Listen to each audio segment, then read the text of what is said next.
विष्णु परमात्मा की जय, सनातन धर्म की जय। अखंड मंडलाकारं व्याप्तं येन चराचरं तत्पदं दर्शितं येन तस्मै श्री गुरुवे नमः। मायानन्दवस्तुभ्यं चैतन्य सद्गुरु स्वयं नमो अवतार भगवान बुद्ध जी नमो। नारायण परम ब्रह्म विष्णु नमो नमो। रूपा सर्वजगोस्ति सच्चिदानंद सोनम। यस्य वेदमयी वाणी यस्य देवमयी तनुः यस्य ब्रह्ममयी दृष्टिः स गुरुः पातु मां सदा। तत्वदर्शी सद्गुरु भगवान को सादर नमन करते हैं, प्रणाम करते हैं। केंद्रीय अध्यात्म विज्ञानशाला विद्यापीठ महाराष्ट्र के संचालक परम पूज्य नारायण स्वरूप स्वामी जी, परम वंदनीय माता जी, उपस्थित सभी आचार्यगण, भक्तवृंद, वंदनीय माताओं का आप सबों के श्री चरणों में सादर नमन प्रणाम करते हुए मिले हुए समय के अनुसार जो तत्वदर्शी सद्गुरु की कृपा से मुझे स्वानुभव प्राप्त है वह सबके बीच रखने जा रहा हूँ। तो चलो, हम सब इस बात को कई बार कहते हैं कि मानव जीवन जो हमें मिला है ये अत्यंत ही दुर्लभ है। दुर्लभ इसलिए है कि ज्ञान विराग भक्ति सुख देनी, क्योंकि इसी जीवन में हम ज्ञान वैराग्य और भक्ति को प्राप्त कर सकते हैं। ये मानव जीवन में हम स्थूल से स्थूल और गुह्यतम से गुह्यतम, सूक्ष्म से सूक्ष्म चीजों को भली भांति जान सकते हैं, बोध प्राप्त कर सकते हैं। ऐसा प्रभु कृपा से ही ये जीवन निर्मित है। परंतु इसके लिए एक आवश्यक बात है जिसको मैं दूसरे रूप में व्यक्त करता हूं। जैसे हम किसी से पूछें कि हमारे जीवन का सबसे अच्छा दिन क्या है और सबसे बुरा दिन क्या है, तो निश्चित रूप से हमारे समस्त महापुरुषों के वक्तव्य के यदि हम देखेंगे तो मानव जीवन का सबसे अच्छा दिन है तत्वदर्शी सद्गुरु का सानिध्य प्राप्त कर तत्व दर्शन अर्थात परमात्मा दर्शन प्राप्त करना। सबसे बुरा दिन क्या है, तो इसके विपरीत है। निश्चित रूप से मौत सामने दिख रहा हो और हमें तत्व दर्शन न मिला हो, परमात्मा दर्शन न मिला हो, ये सबसे बुरा दिन है जीवन का। तो हमारे लिए निश्चित रूप से सौभाग्य का विषय है कि नवम बुद्ध अवतार नारायण भगवान श्री माया जी चैतन्य की कृपा से हमें वह तत्व दर्शन प्राप्त हो चुका है। जिस स्थान पर हम बैठे हैं, केंद्रीय अध्यात्म विज्ञानशाला विद्यापीठ, ये परमात्म दर्शन की विद्या का प्रयोगशाला है, विश्वविद्यालय है। परमात्म स्वरूप का बोध यहां कराया जाता है। परमात्म स्वरूप का बोध न होने के कारण ही मानव समाज में जो विघटन दिख रहा है, अनेक मतपन संप्रदाय दिख रहे हैं धर्म के नाम से, वो परमात्म बोध न होने के कारण ही है। मानवीय विषमता जो दिखाई दे रही है वो उसका भी कारण वही है। तो निश्चित रूप से हम सब मानव जीवन प्राप्ति के साथ परमात्मा दर्शन प्राप्त करें, ये बहुत आवश्यक है। तो चलो, ये जो सर्वांग योग है जो भगवान श्री माया जी चैतन्य द्वारा रचित है, इसका प्रायोगिक अनुभव यत यत पिंडे तत्त ब्रह्मांड का है। ग्रंथ रूप में ये है, परंतु अनुभव रूप में जो प्रायोगिक प्रत्यक्षीकरण के लिए हमारे समक्ष प्रस्तुत किया जाता है, वो प्रायोगिक प्रत्यक्षीकरण का अनुभव प्राप्त करना बहुत जरूरी है। ये माइक्रो बुक है। स्वामी जी ने ये बताया भी कि 59 श्लोक में 1888 शब्दों में इसकी रचना की गई है, परंतु ये सारे संसार के धर्म ग्रंथों का मास्टर की है, गुरु कुंजी है। संसार के धर्म ग्रंथों को यदि हम समझना चाहें, संसार के धर्म ग्रंथ कहने का अर्थ है संसार के महापुरुषों के किए गए दर्शन बोध को समझना चाहें, तो निश्चित रूप से ये प्रायोगिक प्रत्यक्षीकरण की विधि हमको प्राप्त करना आवश्यक है। यदि हम धर्म ग्रंथों को देखते हैं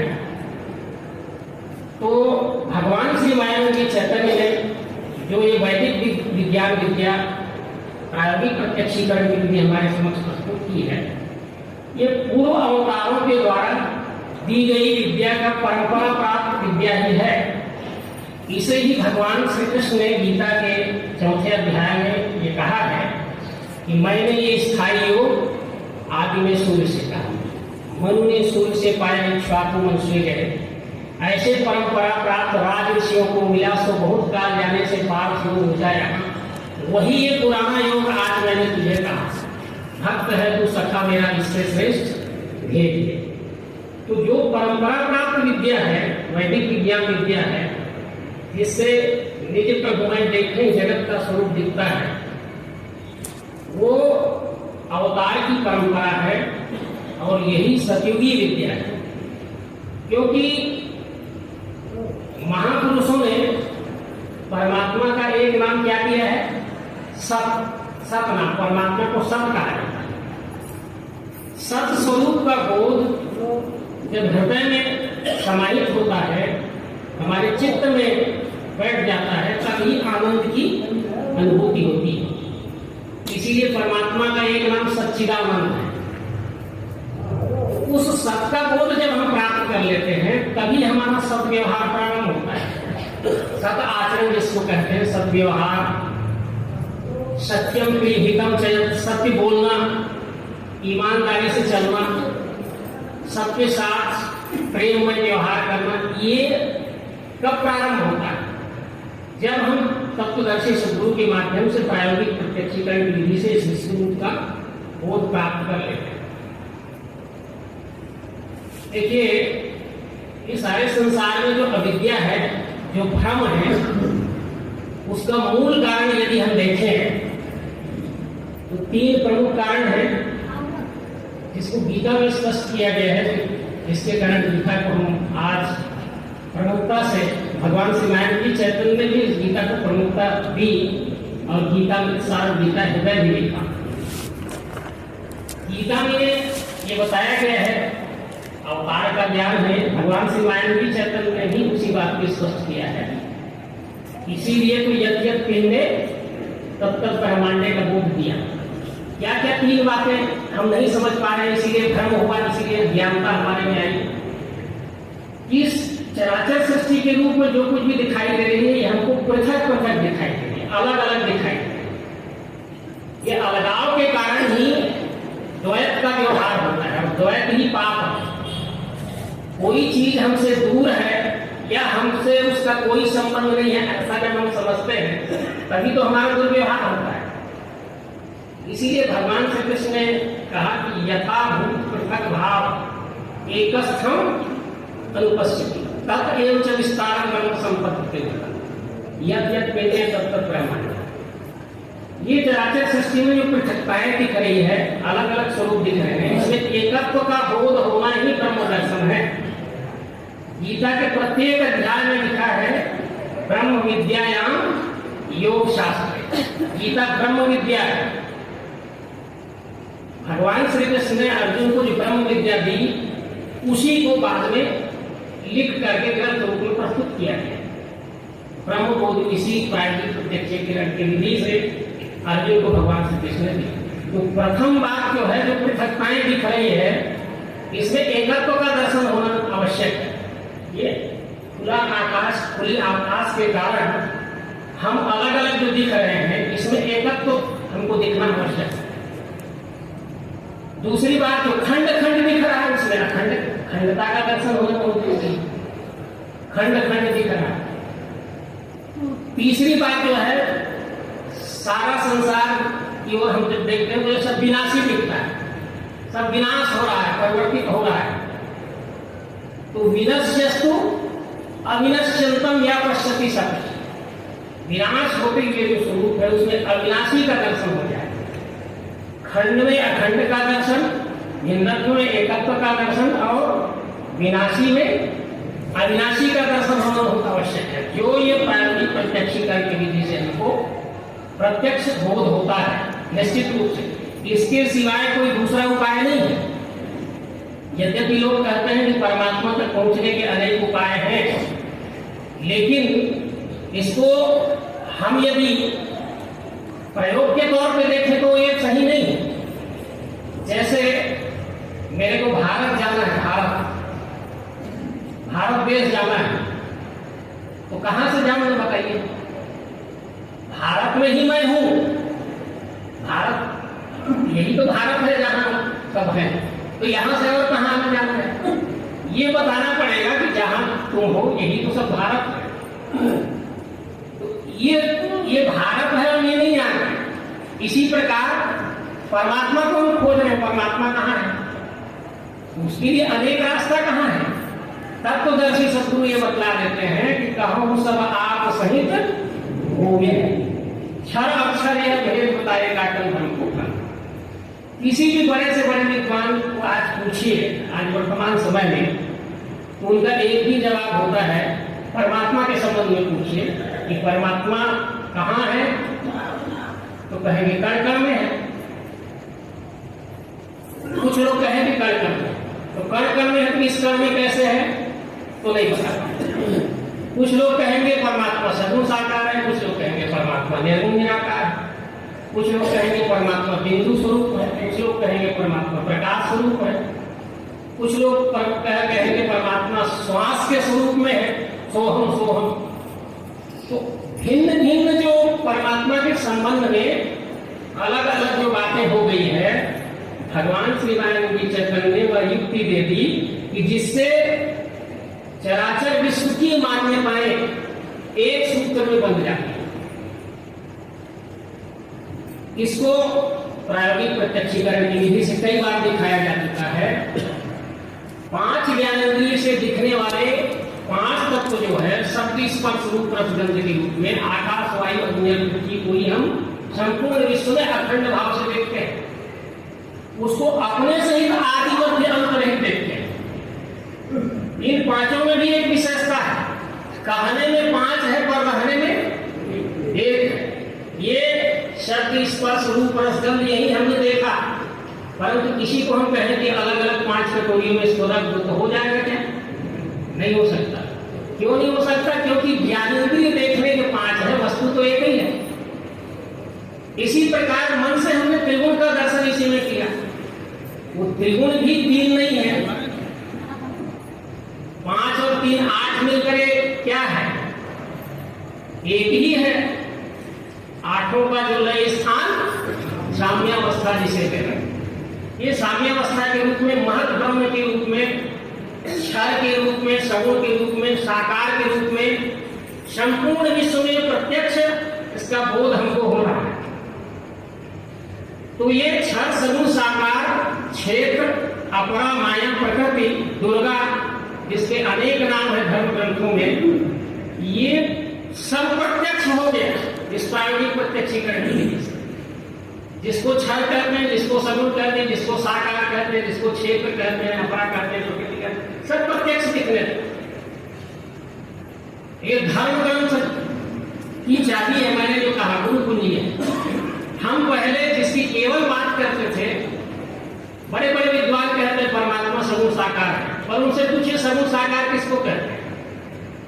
तो एक प्रतिमा के संबंध में बताएंगे, प्रतिमा जो है वो दिखाई दे रही, यही तो सगुण साकार है। लेकिन सगुण साकार की परिभाषा रामकृष्ण मानस में क्या दी है? अगुण सगुण द्वय ब्रह्म स्वरूपा, अकथ अगाध अनादि अनूपा, मोरे मत परिणाम को ये युग निज बस नहीं होते। निर्गुण सगुण ये ब्रह्म के 2 स्वरूप हैं, जो अकथ है, अगाध है, अनादि है और अनुपम है। मैंने इतना विस्तार उसका विराट है। तो एक प्रतिमा को हम सगुण साकार कहते हैं, बात ठीक है, सगुण साकार तो अखंड अनंत अनादि असीम अपार कहा गया, तो ये सगुण साकार कैसा है? इस प्रायोगिक प्रत्यक्षीकरण की विधि से ही उसका समाधान होता है कि अपने सहित जो कुछ भी 5 रूप 3 गुण के रूप में प्रत्यक्ष बोध होता है, यही तो सगुण साकार है। ये हमने देखा, जाना, अनुभव किया। निर्गुण निराकार क्या है किसी से पूछे हम, पर कुछ लोग कहते हैं परमात्मा सगुण साकार नहीं है, परमात्मा निर्गुण निराकार।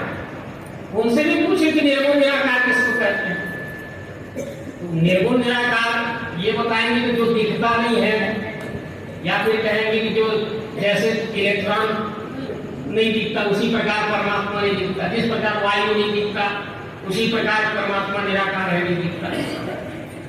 निराकार भगवान श्री महाराज जी ने बताया कि निराकार जो है साकार जिस पर आधारित है, निराकार आधार है और साकार आधारित है। ये संपूर्ण विश्व में जो कुछ भी हमको प्रत्यक्ष दिखाई दे रही है, ये निर्गुण निराकार के ऊपर ही प्रत्यक्ष दिखाई दे। जैसे एक उदाहरण मैं दूं, जैसे ये फ्लेक्स बैनर दिखाई दे, अब इसमें अनेक चित्र दिखाई दे रहे हैं ऊपर, लेकिन जिस बैनर पर ये सारे चित्र दिखाई दे रहे हैं वो किस पर दिखाई दे रहे हैं? इसके नीचे जो फ्लेक्स है उसी के ऊपर सारी चीज दिखाई दे रही है। उसी प्रकार अस्तित्व के ऊपर ये सारा खेल दिखाई दे रहा है संपूर्ण विश्व का। निर्गुण निराकार या अस्तित्व जिसको हम कहते हैं, उसको अभी ये बताया गया सर्वांग योग के माध्यम से, बुद्धि के बल से होवे अस्तित्व सिद्ध वस्तुता। आंखों से देखना चाहे तो दिखेगा विश्वरूप ही, इसको हम अस्तित्व के रूप में कब देख पाएंगे? देखिए, एक बहुत सुंदर प्रश्न अर्जुन के द्वारा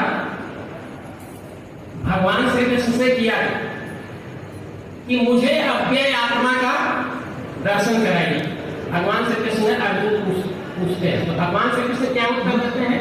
वश्य में पार्थ रूपाणी सत्तो अथ सहस्रशः नाना विधान दिव्यानि नाना।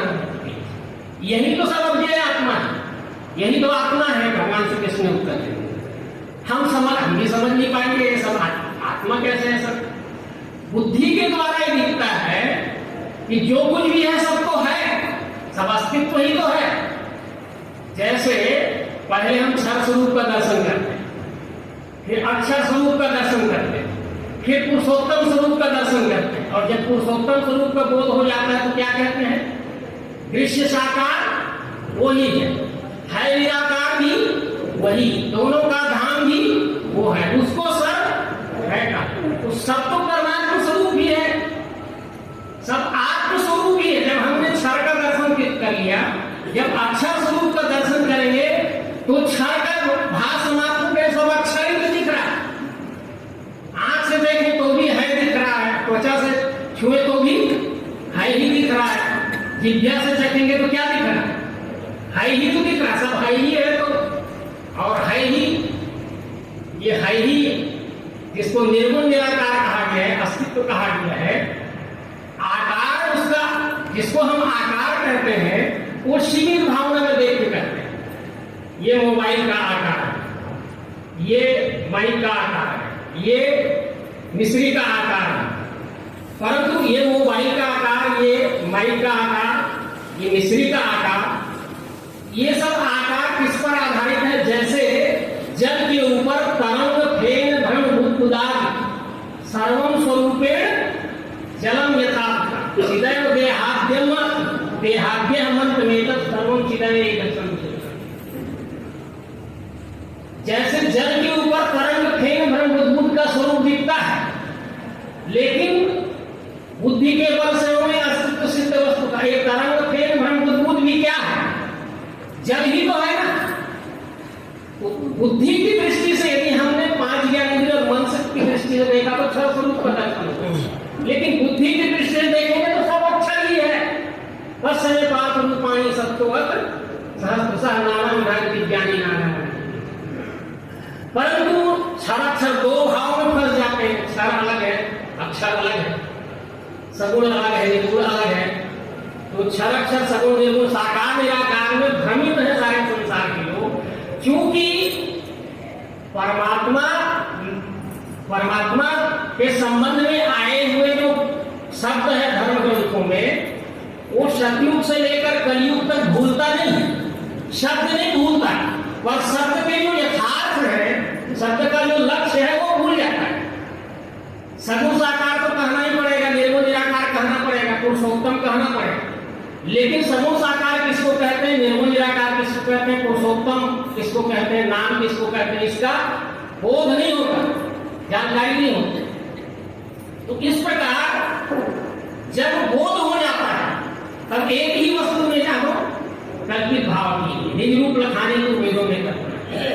तो 5 ज्ञानेंद्रिय मन से दिखने वाले क्षर स्वरूप भी यही है, कृष्णता का वही बुद्धि के द्वारा, बुद्धि के बल से हुए अस्तित्व सिद्ध वस्तु का अस्तित्व ही है सब। जैसे एक बात और मैं कहना चाहूंगा, आंख से जब हम देखते हैं तो संपूर्ण को रूप कहते हैं कि और कुछ बच जाता है, सब रूप ही रूप है।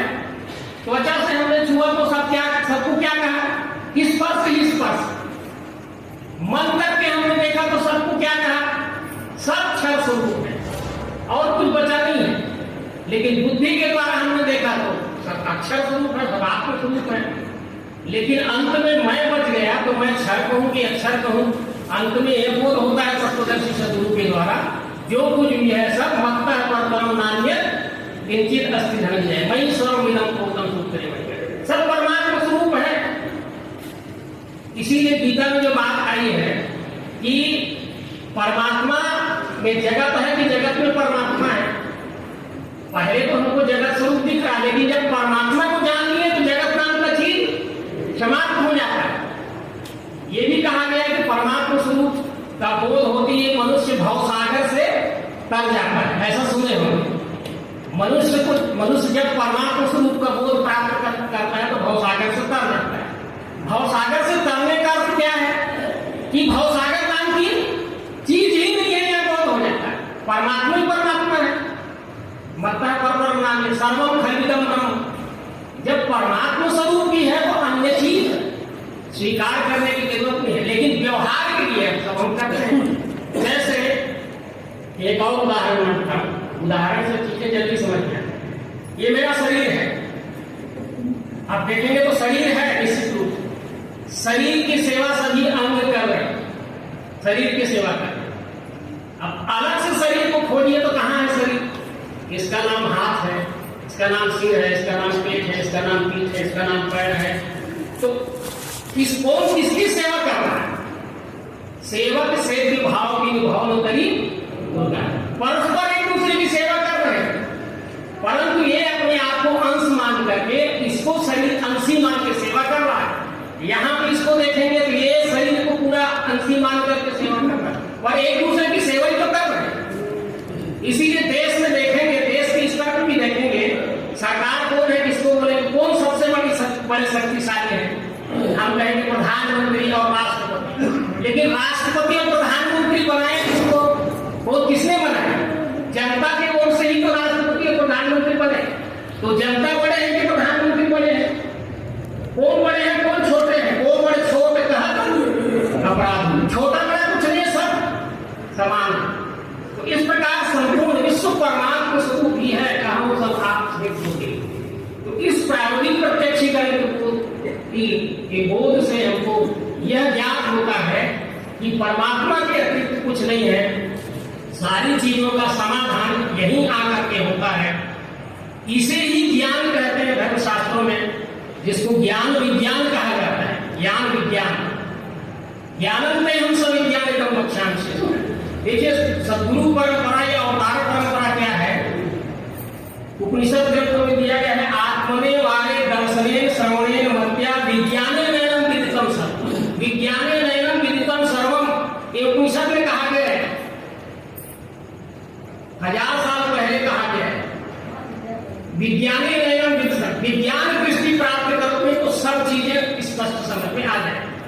रामचरितमानस में भी यही बात कहा है, विज्ञान रूप भगवान श्री रामचंद्र जी को कहा। यहाँ भगवान कृष्ण को देखते हैं तो ज्ञानम विज्ञान सहितम यज्ञात्वा मोक्ष से था।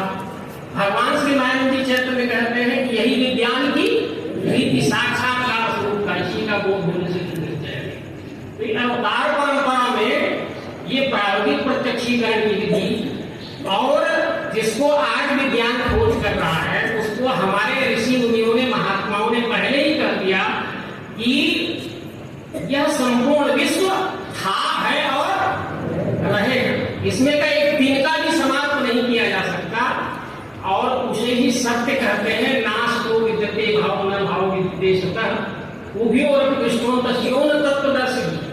तत्वदर्शी इस बात को जानते हैं कि सत्य का अभाव नहीं है और असत्य का अस्तित्व नहीं है। सत्य अविनाशी होता है, सत्य प्रत्यक्ष होता है, सत्य सर्वत्र होता है, सत्य कहीं छिपा नहीं रहता है, प्रत्यक्ष। हमारी अज्ञानता के कारण जैसे हम कहते हैं सत्य छिप गया है, सत्य छिपा है कि हम देख नहीं पा रहे। होता ही है जैसे धुंधले प्रकाश में हमको टेढ़ी मेढ़ी रस्सी जो है वो क्या दिख जाता है, सर्प दिखता है। तो टेढ़ी मेढ़ी रस्सी सर्प है कि हमने उसको भ्रंश सर्प देखा है, हमने भ्रंश सर्प देखा। इसी प्रकार ये तो प्रत्यक्ष परमात्मा ही है, हमने इसको भ्रंश जगत कहा। वास्तव में इस प्रायोगिक प्रत्यक्षीकरण की विधि से ये विश्व ही परमात्मा स्वरूप है।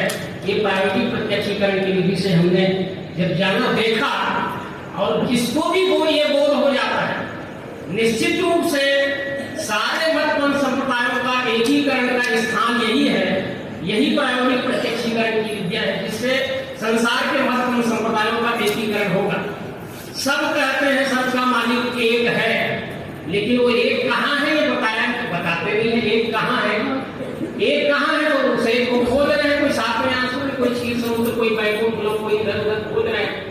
यही परमात्मा है करके नहीं जानते हैं। इस एक को बताने वाले और एक ही सर्व रूपों में दिख रहा है। एको हम बहुत श्याम जो कहा गया है, एक बहुत हुआ या बहुत जो है सिमट करके एक हो जाता है, ऐसा कुछ नहीं है। वो एक ही बहुत है और बहुत ही एक है, दोनों स्वरूपों में दिख रहा है। जैसे ये मोबाइल एक है कि बहुत है, ऐसा किसी से मैं पूछूं तो मोबाइल एक है कहें, लेकिन इसके पार्ट्स को देखिए कितने हैं, हजारों प्रकार के पार्ट्स इसमें है। तो एक है कि बहुत है, ये एक भी है और बहुत भी है। इसी प्रकार ये एको हम बहुत श्याम है, लेकिन इसके लिए एक शब्द किया गया सर्व। ये सर्व स्वरूप है, अपने से ही आदि मध्य अंत ही विश्व ही परमात्मा है, सर्व स्वरूपों में प्रत्यक्ष दिख रहा है। इसके अतिरिक्त ये इस बोध के अतिरिक्त और कोई दूसरा उपाय नहीं है। तमेव विदित्वा किमेति न अन्य पंथा विद्यते रहना है, कोई दूसरा रास्ता नहीं है। एक ही रास्ता है, जानना। जानत तुम ही हो ही जाएगी। संसार में ऐसा कोई विद्या नहीं मिला लोगों को अवतार के अतिरिक्त जो ये बता दे कि जानत तुम ही हो जाए। ब्रह्मविद ब्रह्मैव भवति, जो ब्रह्म को जानते हो ब्रह्म ही हो जाते हैं। ऐसी विश्व एकमात्र अवतार प्रदान करते हैं, भगवान प्रदान करते हैं जिनको हम तत्वदर्शी शब्द कहते हैं। वही इस विद्या को प्रदान करते हैं जिससे मानवीय एकता संभव है। और फिर उसके द्वारा विश्व संविधान जो निर्मित होती है, विश्व संविधान, उसमें तीन बातें बहुत आवश्यक है। एक तो वसुधैव कुटुंबकम, सारा विश्व एक परिवार है, सारा विश्व एक परिवार है। काम क्या करना है? काम ये करना है सर्वे भवन्तु सुखिनः, सर्वे सन्तु निरामयाः, सर्वे भद्राणि पश्यन्तु मा कश्चित् दुःखभाग्। दुख दिन है दुख होता है, सुख दिन है सुख हो। चार वेद छह शास्त्र में बात मिली है, तो सुख दिन है सुख होता है। क्यों ऐसा है? क्योंकि जिस प्रकार जिस तरह देह का अंग देह से भिन्न नहीं है भाई, उस तरह विश्व से पिंड देह की नहीं किंचित भी गए। जिस प्रकार हमारे शरीर के अंग हमारे से पृथक नहीं है, उसी प्रकार विश्व से हम पृथक नहीं है। इसी को कहा जाता है अनन्यता। इस अनन्यता का बोध जब होता है तभी अनन्य भक्ति प्रारंभ होती है। तो ये अनन्य भक्ति हम अनन्य भक्ति प्राप्त करना है तो अनन्यता का बोध होना बहुत जरूरी है। तो इस प्रकार प्रायोगिक प्रत्यक्षीकरण की विधि से ये सूत्र है भगवान श्री राम जी चैतन्य द्वारा दिया गया है। जो 5 ज्ञानेंद्रिय मन, बुद्धि और स्वयं जीवात्मा के द्वारा अपने ही साथ, इसी में से तो सब साधन मिले हैं, इसी में से सब साधन मिले हैं और इसी को देखकर जाना तो तुम ही हो जाए। अपने ही स्वरूप का बोध हमको प्राप्त करना है। अपने स्वरूप का बोध प्राप्त करके उसी में, ये तो भाषा है कहने की, हम तो मिले ही हुए हैं, उससे पृथक किंचित भी नहीं है, लेकिन अपने आप को पृथक हमने मान लिया, अपने को पृथक मान लिया है, चराचर सृष्टि को पृथक मान लिया है, अलग अलग जो मान लिया है, उसमें एकत्व का बोध होने के लिए यही एकमात्र सूत्र है। तो बस इतना ही कह करके मैं दिवाली की बोल रहा हूँ। बोलिए सदगुरु भगवान की जय, विश्व परमात्मा।